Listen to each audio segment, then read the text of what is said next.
Hello everyone. Now we are going to learn something about Indian art cinema during 1950s and 1960s.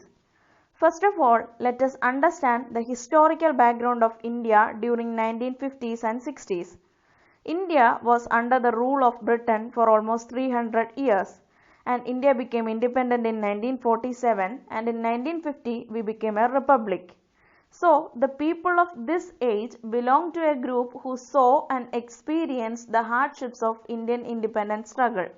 They have seen many freedom movements, Second World War and had to experience a famine which came after World War. In addition to this, their mind is full of patriotism. So, Indian cinema of 1950s shows the condition of a newly independent nation.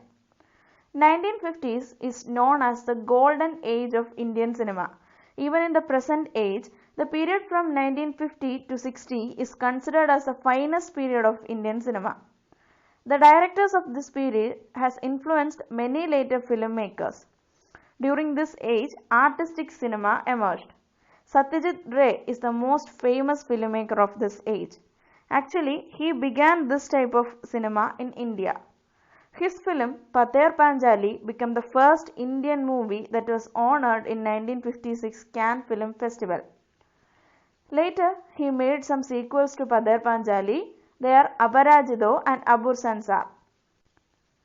Satyajit Ray was influenced by Italian neorealism and French New Wave. His movies were a movement against the commercial movies of this age. The commercial movies were well accepted in the theatres. It was filled with songs and dance. But themes of such movies were not so serious. In addition to this, such movies were shot inside studio and used professional actors. Satyajit Ray's works were focused on realism, naturalism, psychological issues, etc. Another thing is that he preferred outdoor shooting when compared to studio shooting. One important thing we must note here is that during 1950s, color films emerged. Most of the movies belong to the category of romance and action. But certain filmmakers focused on portraying the issue of women, caste problems, sacrifice of freedom fighters, exploitation, city life, urban and rural morality, environmental issues, materialism, spiritualism and so on. Characters of such movies were more complex.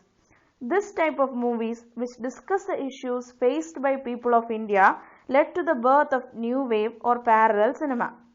Mehboob Khan, Bimal Roy, Raj Kapoor, Guru Dutt, Hrithik Ghatak and Mrunal Sen are the major directors of this movement. There are certain factors that led to the growth of Indian new wave or parallel cinema. First one is the formation of NFDC, that is National Film Development Corporation. They supported many movies financially. One such movie was Bhuvan Shop, directed by Mrunal Sen. When government supported them financially, a lot of directors came forward and it led to the growth of parallel cinema. Second factor is that International Film Festival of India during 1952, President's Gold Medal and National Awards. These things promoted the directors to make art cinema. Commercial cinema were not accepted in these awards. And the third point is that these movies were failure in box office, but it was received positively in regions outside India. For example, Mother India was nominated for Oscars as the best foreign language film. Parallel cinema can be defined as a film movement in Indian cinema that originated in Bengal. It was against the mainstream cinema.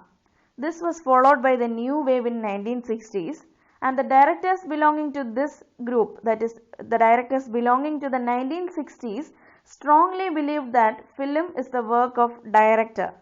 They supported the old conventions in film. They experimented with camera and other techniques. Govind Nihalani, Ketan Mehta, Mani Kaul, Adur Gopalakrishnan, John Abraham and Girish Kasravalli are the major directors of this period. The period from 1969 to 75 was a turning point in the evolution of art cinema in India. Let's wind up by recollecting the major features of Indian art cinema during 1950s and 1960s. First point is that there were two types of movies. First one is the mainstream commercial movies that were success in box office but had poor themes. The other one is the art movies which were almost failure in box office but very well known for its themes. Second thing, it dealt with the issues faced by poor and oppressed in India. Third point to note is that these movies were influenced by Italian neorealism and French New Wave.